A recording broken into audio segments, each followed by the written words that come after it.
Beshot Morav Rabotai, avec la permission d'Hachem, j'espère que vous allez bien, que le bon Dieu vous protège. Il vous donne la santé, la joie, la prospérité. Cette semaine, nous allons un peu parler de le début de l'esclavage des bénis Israël en Égypte. Alors, tout d'abord, tout commence lorsque Yosef, Hatzadik, il est devenu roi en Égypte et il a préparé la venue de ses parents en Égypte. Alors, vous savez comment Akadosh Baruch Hu fait les choses. Vous savez que Akadosh Baruch Hu, il peut rendre la personne riche et en un seul moment, il peut devenir pauvre. Un homme qui peut être inconnu, et soudainement, il peut devenir célèbre dans le monde.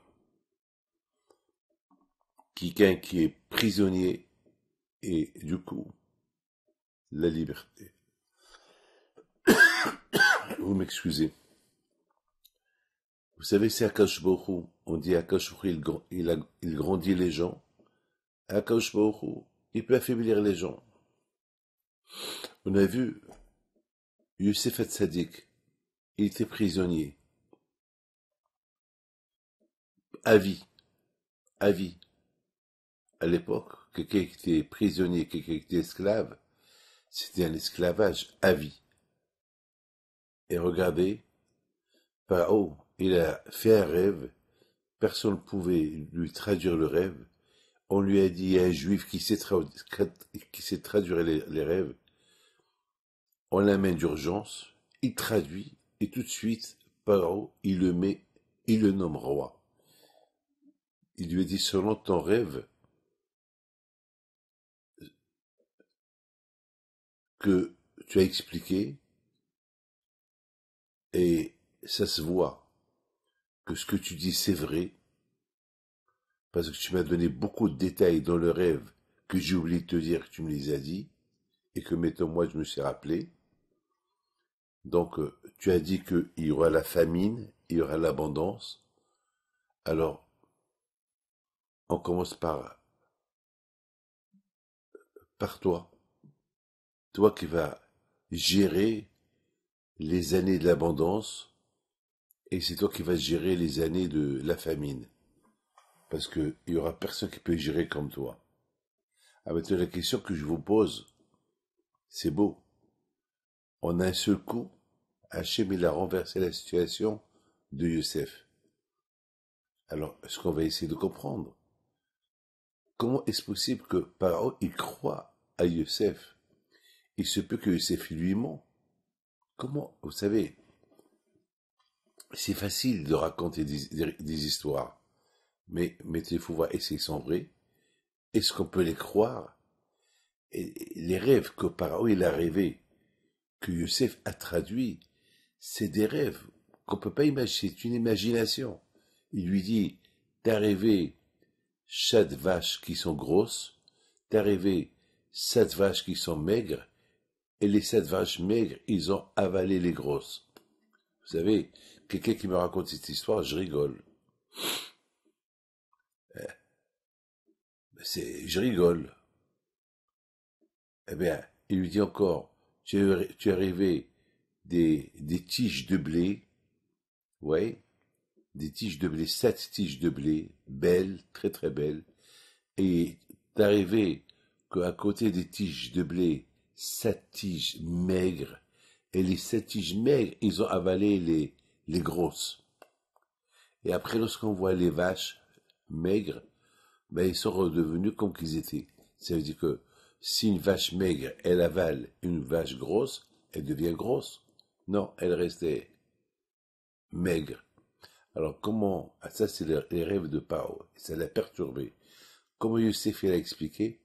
Eh ben ça va être 7 vaches qui sont grosses, ça veut dire il va y avoir l'abondance, il y aura beaucoup de manger, Et puis, et puis, il va avoir des, et- il va avoir les 7 vaches maigres qui vont les avaler. Ça veut dire, il va venir 7 années très maigres.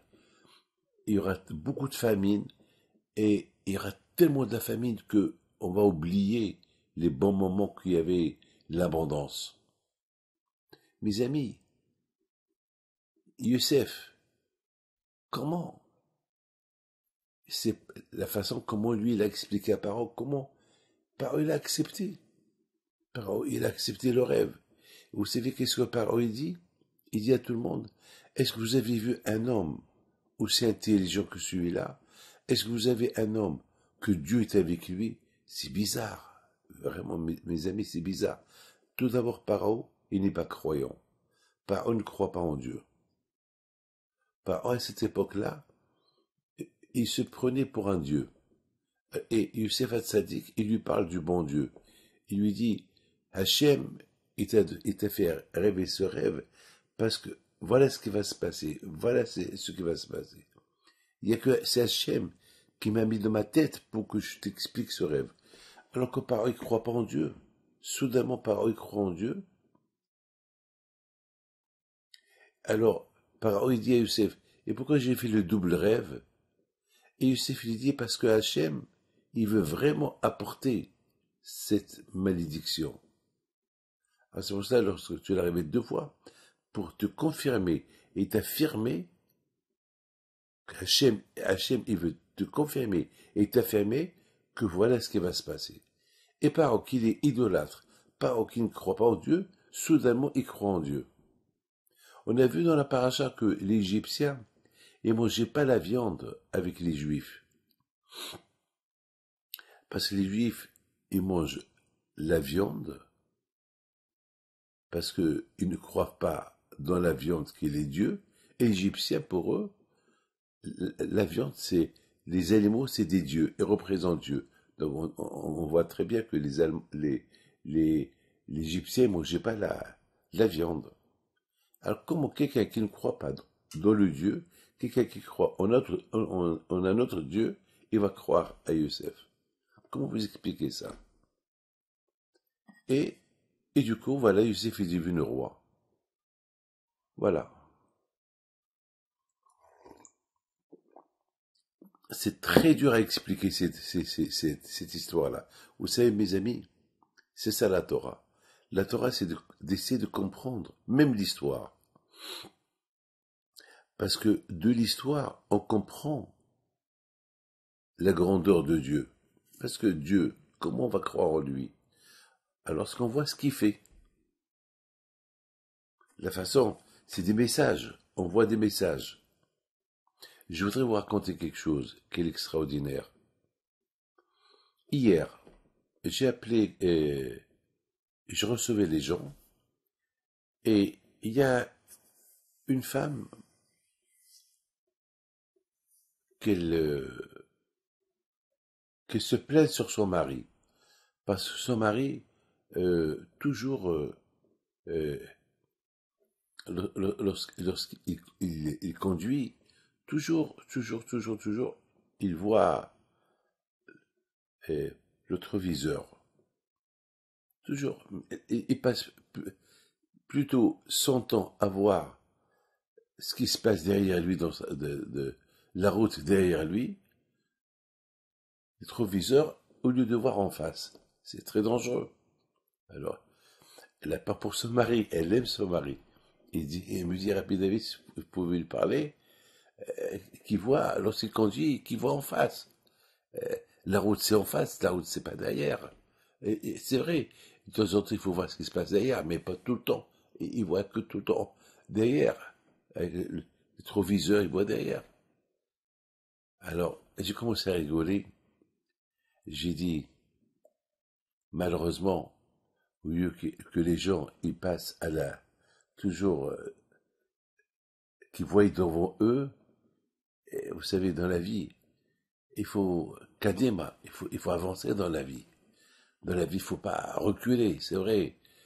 C'est vrai, on pense au passé pour mieux faire à l'avenir. au présent. Mais il ne faut pas toujours penser des choses qui sont déjà passées.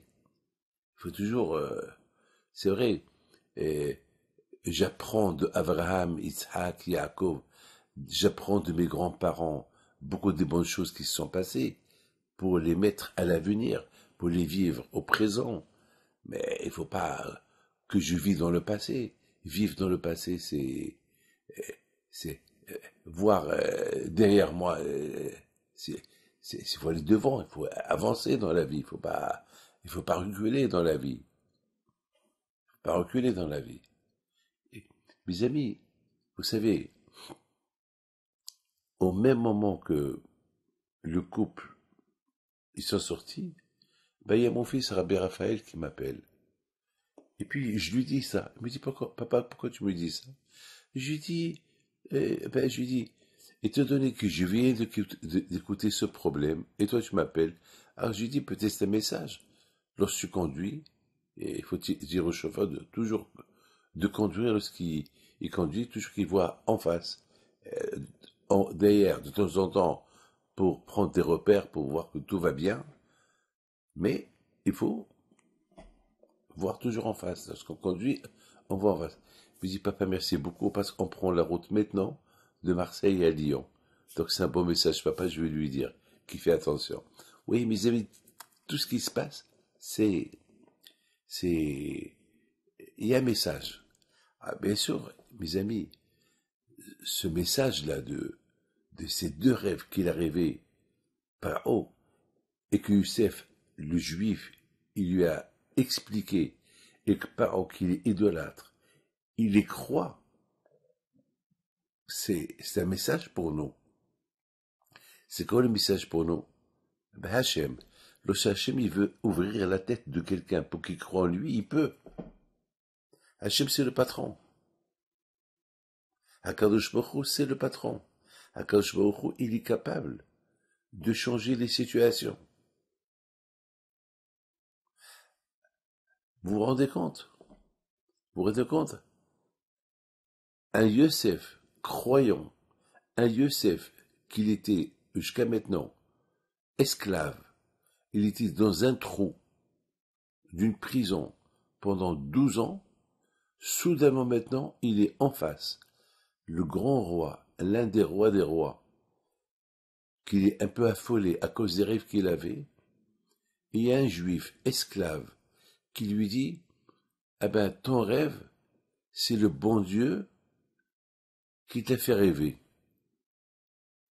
Et si tu l'as rêvé 2 fois, c'est parce que le bon Dieu te fait confiance, et le bon Dieu, il veut réaliser ce qu'il t'a révélé dans le rêve.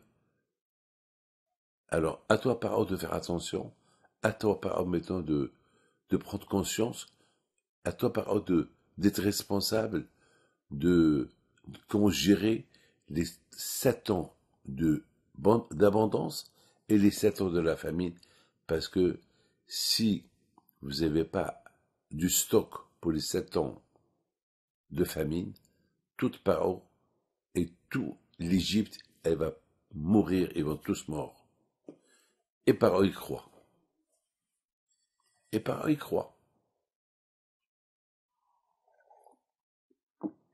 Eh bien, mes amis, Hachem, il veut nous montrer que lorsque le moment de la liberté de Yosef est arrivé, Hachem, il peut faire changer les situations, il peut faire croire à des non-croyants à ce que Yosef va dire. Pour que Paro, lui, avec toute sa force qu'il a, il va dépendre maintenant que de Yosef. C'est extraordinaire. C'est extraordinaire. C'est extraordinaire. Extraordinaire. Écoutez bien mes amis. Vous savez que à l'époque, l'Égyptien ne mangeait pas la vache. Il ne mangeait pas les animaux. Il vénérait les animaux. Alors moi, je me suis posé une question. Et c'est quoi la question que je me suis posée? Pourquoi le bon Dieu, il a fait que Paro, il rêve des vaches? Pourquoi Hachem, il n'a pas fait que Paro, il rêve des fleurs, des belles fleurs, et qui avait à côté de lui 7 très belles fleurs, et à côté de lui, à côté de cette belle fleur, il va y avoir 7 mauvaises fleurs, et les 7 mauvaises fleurs, ils vont avaler les 7 belles fleurs. Pourquoi Paro, il a rêvé les vaches? 7 belles vaches et 7 vaches qui sont moches. Quelle est pourquoi les étiges, le blé, on comprend, parce que ça parle de la, comment ça s'appelle? Ça parle de la famine, parce qu'on vit avec le blé. S'il y a pas de pain, on peut pas vivre. Vous savez, s'il n'y a pas de blé, c'est qu'il n'y a rien du tout. Lorsqu'il pleut, ben, c'est pour le blé. C'est le blé, c'est la nourriture, c'est ça ce que les animaux, c'est ce qu'ils mangent. Vous savez, que Dieu préserve. S'il n'y a pas du blé, c'est la fin du monde. C'est qu'il n'y a pas d'herbe, c'est qu'il n'y a pas de fruits, c'est qu'il n'y a pas d'arbres, c'est qu'il n'y a rien du tout. Je comprends que le blé a une liaison avec la famine. Il va y avoir 7 ans de famine, plein de blé. 7 ans, il n'y aura pas de blé, et 7 ans d'abondance, qu'il y aura du blé. Donc, on comprend. Mais les vaches, ben, mes amis, vous savez pourquoi Youssef al-Sadiq, il a réussi à expliquer, à part son rêve, il n'a pas eu peur de lui dire, eh ben, c'est le bon Dieu, il lui parle là du bon Dieu. C'est pas Youssef al-Sadiq, c'est al-Sadiq. Parce que Youssef al-Sadiq, lui-même, il s'est posé cette question.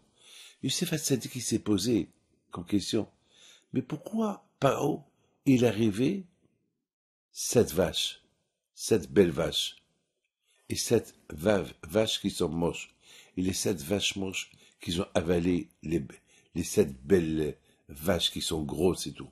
Pourquoi il a rêvé les vaches? Pourquoi il n'a pas rêvé des fleurs? 7 belles fleurs qui ont été dévorées, par 7 fleurs qui sont moches. Pourquoi il n'a pas rêvé ça? Mes amis, Youssef al-Sadiq, il a compris que ça c'est un rêve d'Hachem. Hachem, il lance un message à Pharaon. Parce que l'Égyptien et Pharaon, en premier, ils vénéraient les animaux. Ils vénéraient les animaux. Donc c'est la raison pourquoi. Ça veut dire que pour lui, pour Pharaon, la vache représente Dieu. La vache représente Dieu. Et les étiges, le blé, ça représente la nourriture. La nourriture. Ah, maintenant, ce qui l'a perturbé, Pharaon, la vache qui représente Dieu, une belle vache, qu'elle soit dévorée par une vache qui est moche, qui est maigre, et qui reste maigre, ça il n'a pas compris. Lui, dans sa tête, la vache, c'est Dieu. Et de plus que la vache, elle est belle, alors la grandeur de son Dieu, elle est belle. Mais là, il n'a pas compris.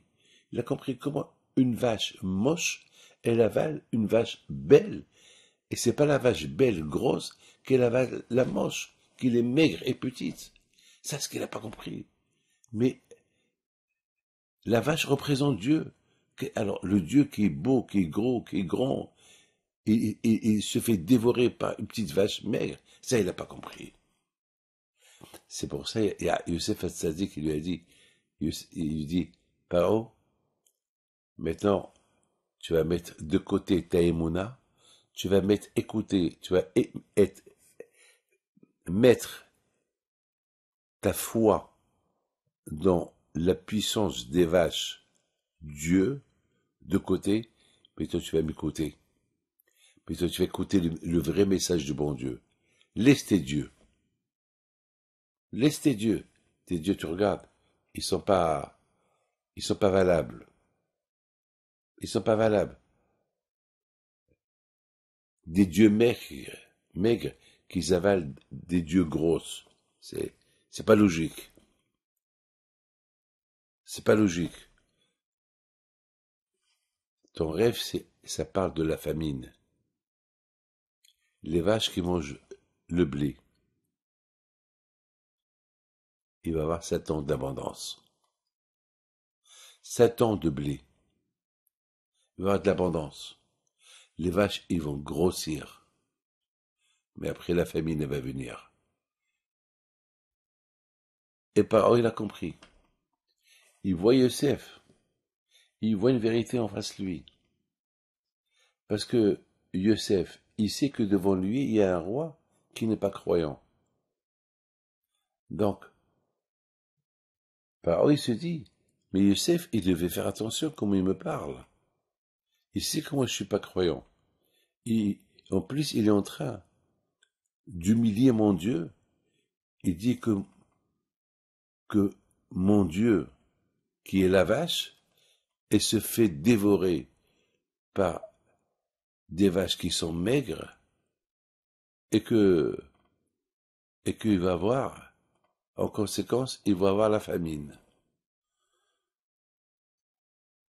Et il n'a pas peur de me parler comme ça de mon Dieu.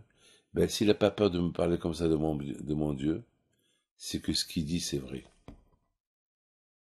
Ce qu'il dit, alors, on va le mettre à l'épreuve. Mes amis, ça c'est Hachem.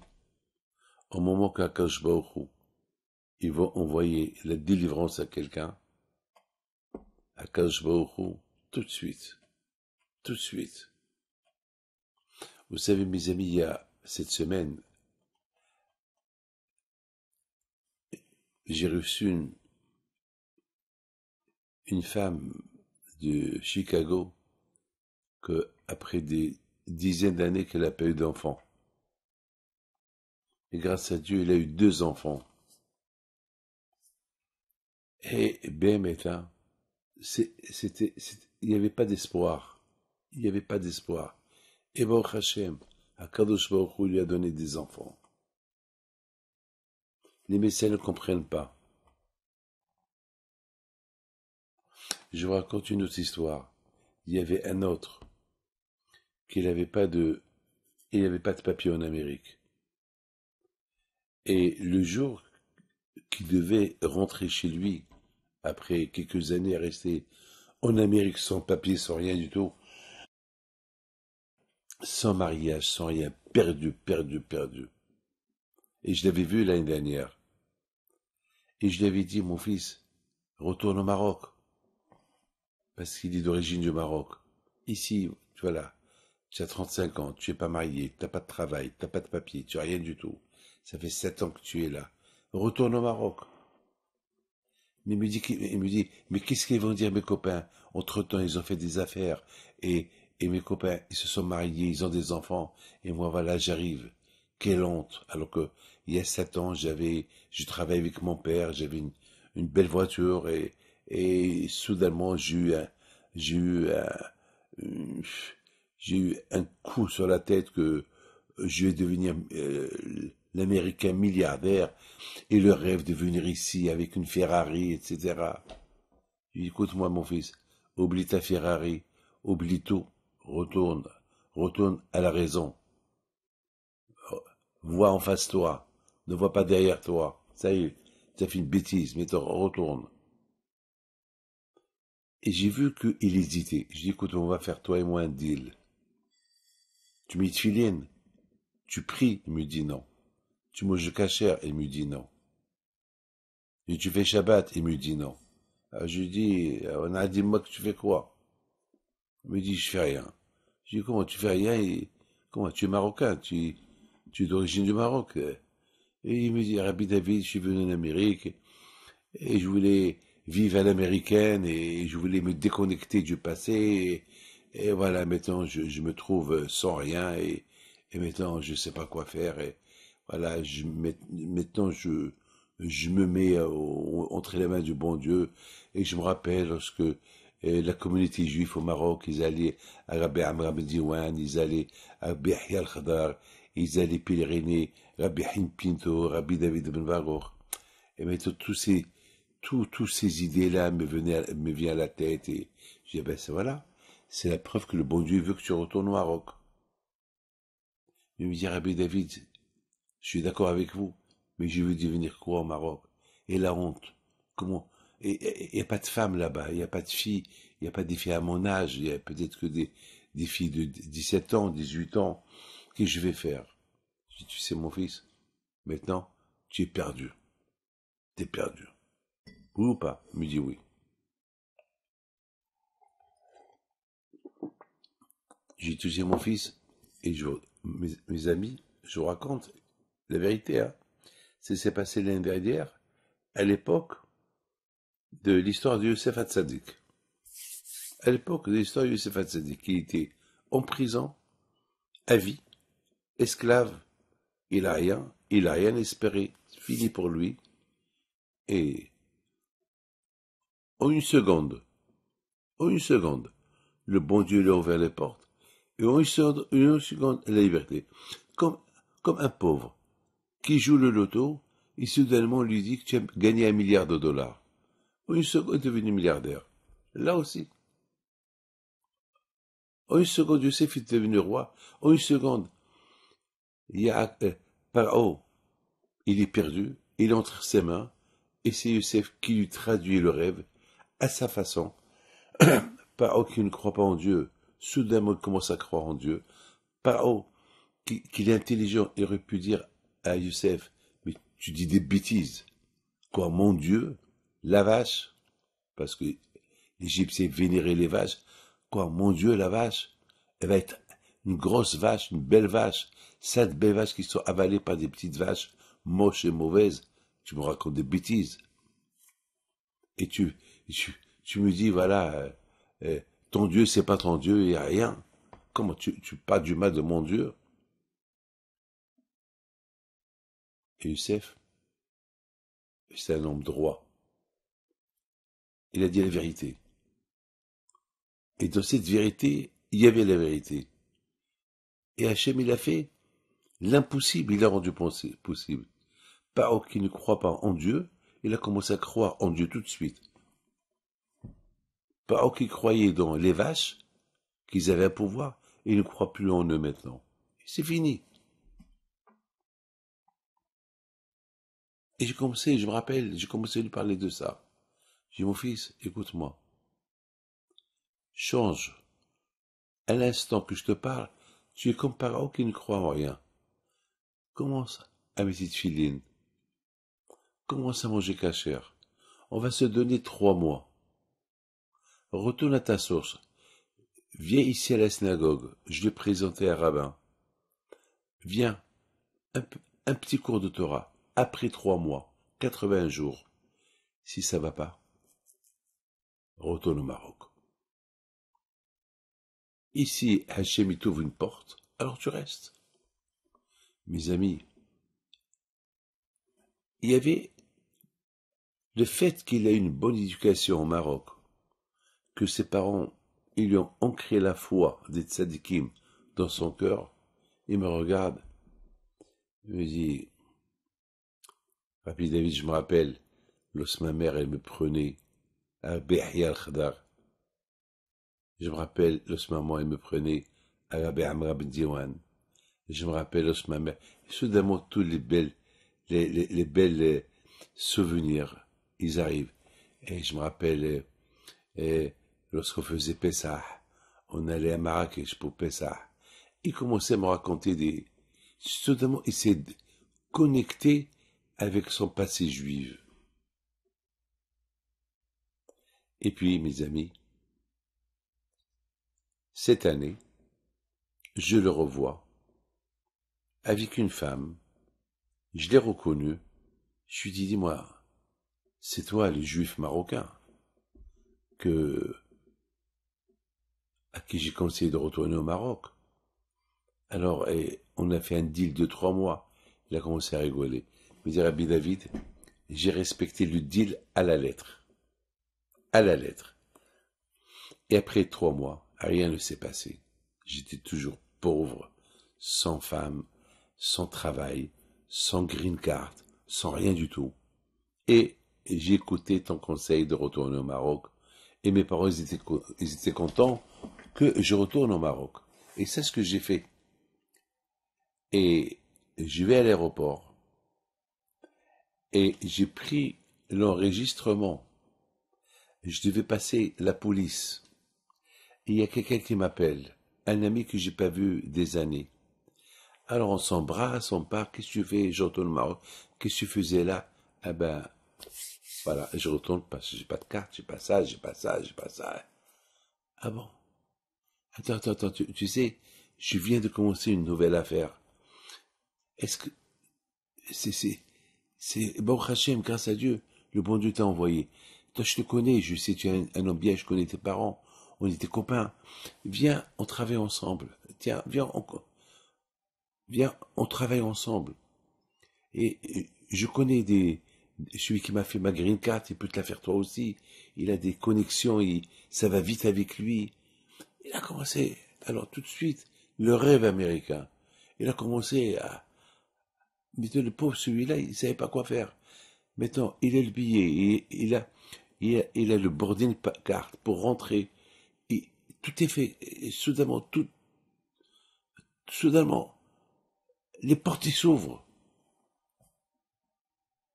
Je lui dis, mais j'ai pas où dormir, je t'arrange tout. Je t'arrange tout.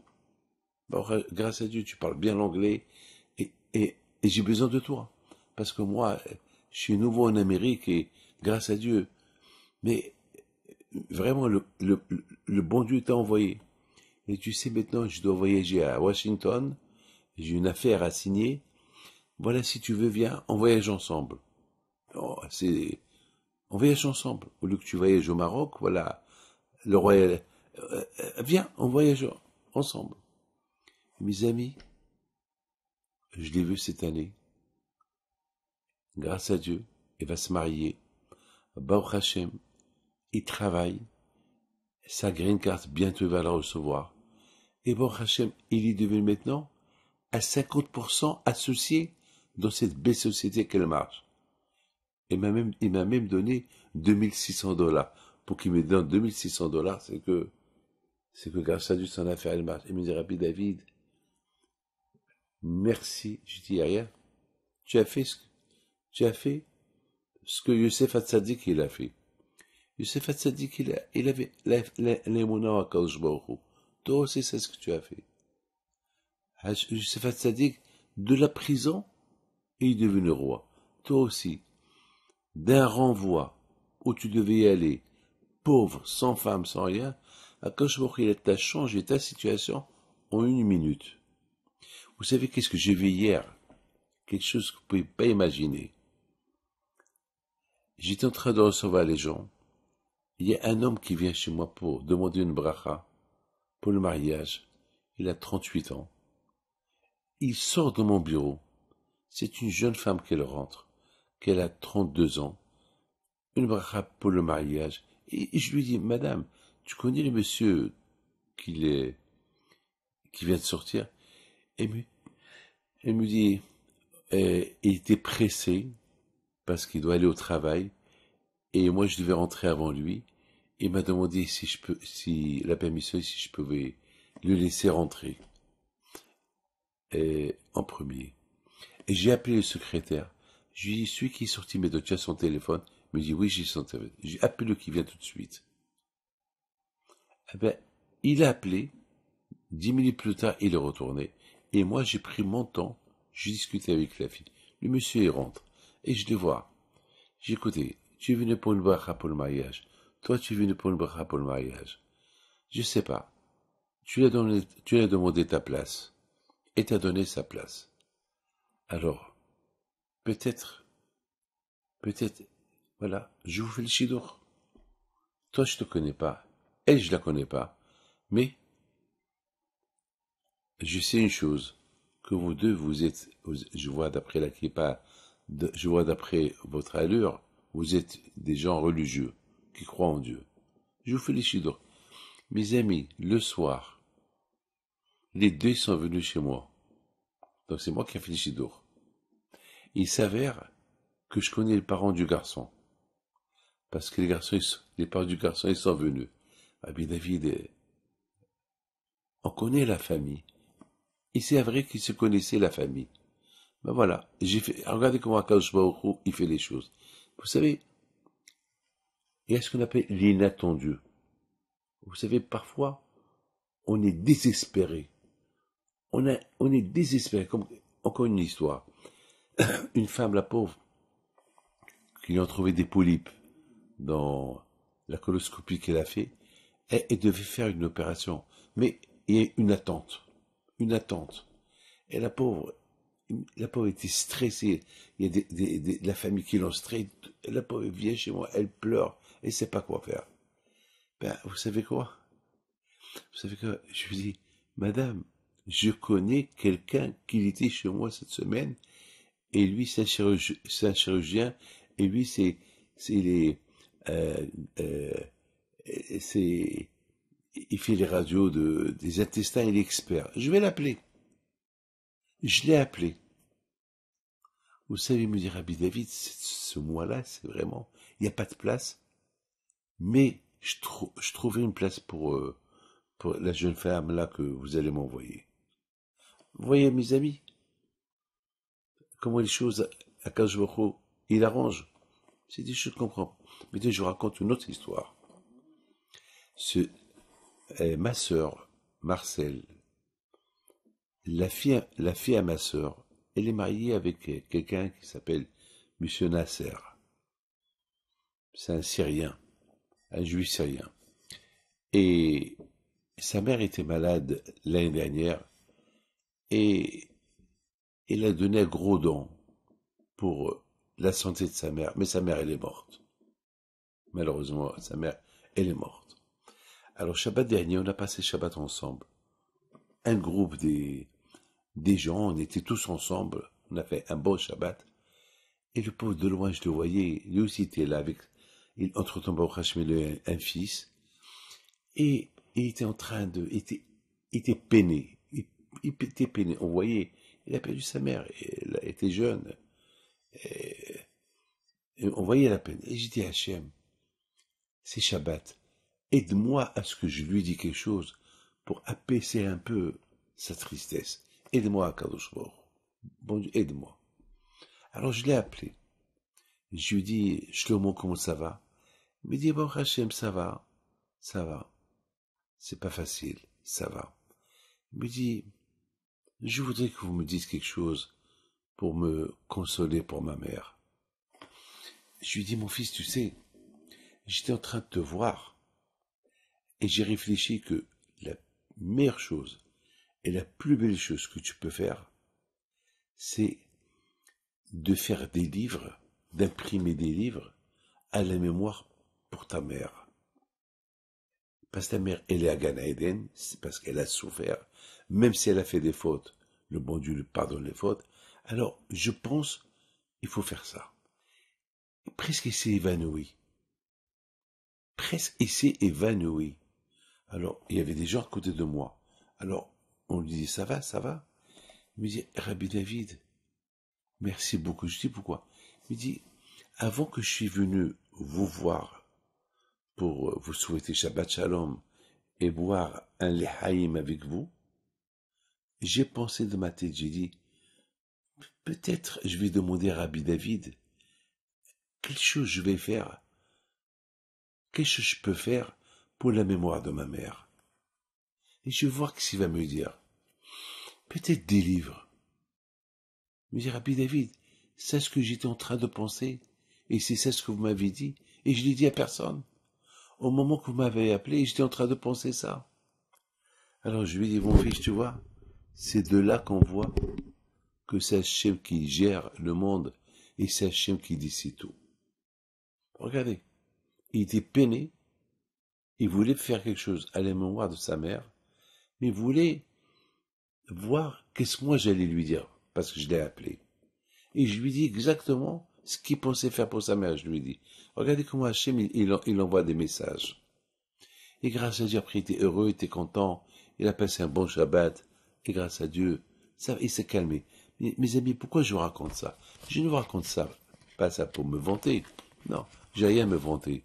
C'est le monsieur qui a fait une prière, il a demandé à Akash Baruch Hu, et Akash Baruch Hu, il m'a mis de ma tête, c'était un message qu'on lui dire, et Baruch Hashem, ça a réussi, ça a marché. Mes amis, Hachem, il a tous les pouvoirs. Hachem, il a la clé de tout. Il faut se connecter avec lui, c'est tout. La clé de tout, il a. Regardez mes amis, Youssef Hatzadik, il était vraiment, son histoire, elle est... Maintenant, je vous pose une question. Comment est-ce possible que Youssef Hatzadik, il est resté juif en Égypte? Comment? Avec toutes les tentations qu'il avait été seul. Un seul juif dans un pays, il était esclave. Il avait tout pour être heureux, si vous voulez. Il était beau, il était un bon travailleur. Il pouvait acheter sa liberté. Il était intelligent. Il pouvait diriger une société d'un million de personnes. Très intelligent. Regardez la preuve, comment il a dirigé le monde entier pendant les 7 ans de la famine. Alors pourquoi Youssef Hatzadik qu'il est resté? Il voulait rester esclave. Il a cherché à rester esclave. Il n'a pas cherché à se sauver. Comment? Youssef Hatzadik, il avait l'émouna en Dieu. Youssef Hatzadik a dit, si je suis en prison, c'est parce qu'Hachem voulait que je suis en prison. C'est pas la peine que je trouve des moyens pour me sauver. Le moment qu'Hachem va trouver pour moi la solution pour que je sois un homme libre, alors je serai libre. Eh ben, il avait l'émouna à Akadosh Baruch Hu. Vous savez, c'est grâce à cette émouna qu'il avait en Dieu, eh ben, à la fin, le bon Dieu lui a triplé sa récompense. En un clin d'œil, il est devenu le grand pharaon de toute l'Égypte. C'est la folie. En un clin d'œil. Mais comment il a résisté à rester tzaddik en Égypte? C'est pourquoi? Parce qu'il était toujours connecté, branché avec le bon Dieu. Il voyait que le bon Dieu en face. Il voyait que le bon Dieu en face. Tout le temps, Hachem. Toujours il était connecté avec Shema Israël, Adonai Eloheinu, Adonai Echad. Il n'y a que Hachem, il n'y a que Dieu, il n'y a pas d'autre, il n'y a que lui. Et tellement qu'il était convaincu qu'il y a un seul Dieu, c'est Hachem, c'est le Dieu invisible, celui qu'on ne peut pas voir, le Dieu des dieux, celui qui a créé le monde. Eh ben, avec sa conviction, il a fait comme Avraham Abinu. Lorsque Nimrod, il a dit à Avraham Abinu, jette-toi. Il lui dit, jette-toi et prosterne à mon Dieu. Abraham lui dit, moi je prosterne qu'un seul Dieu. Il lui dit lequel? Celui qui a créé ton Dieu, celui qui a créé le monde. Et Abraham Abinu, il a énervé Nimrod avec cette réponse. Qu'est-ce qu'il fait Nimrod? Il fait un grand feu, il dit à Abraham, alors, tu crois pas en mon Dieu? Alors je vois si ton Dieu peut te sauver. Il prend Abraham, il le jette dans le feu. Et le miracle, il arrive. Abraham ne brûle pas, il reste vivant. Là, Nimrod, il a compris qui est Hachem. Mais il est resté Nimrod. Il n'a pas changé. Parce que un homme qui veut changer et avoir l'émouna, c'est un travail. Celui qui est nerveux, on ne peut pas lui faire une bracha pour qu'il devienne calme. C'est un travail sur soi pour ne pas être nerveux. Celui qui est voleur, on ne peut pas faire une bracha pour lui pour qu'il arrête de voler. Il faut qu'il travaille sur lui. Les mauvaises qualités, il faut les travailler pour les enlever. Mes amis, pour croire en Dieu, c'est un travail. Il faut toujours voir Dieu en face. Et c'est comme ça qu'on peut croire en lui. On ne peut pas arriver à croire en Dieu en un seul coup. Non, c'est un travail qu'il faut faire. C'est une connexion. Tant que tu es connecté, tant que tu es branché, il y a l'électricité qui passe. Mais lorsque tu débranches, tu te déconnectes, c'est fini. Il n'y a plus de lumière. Tu veux créer la lumière, la connexion, branche-toi. Fais les mitzvot, mets Dieu dans ta tête. Eh ben, mes amis, ce que Avraham Abinu, devant Nimrod, qu'il a montré qu'il croit qu'en Dieu, eh ben, c'est ce que Youssef, a fait.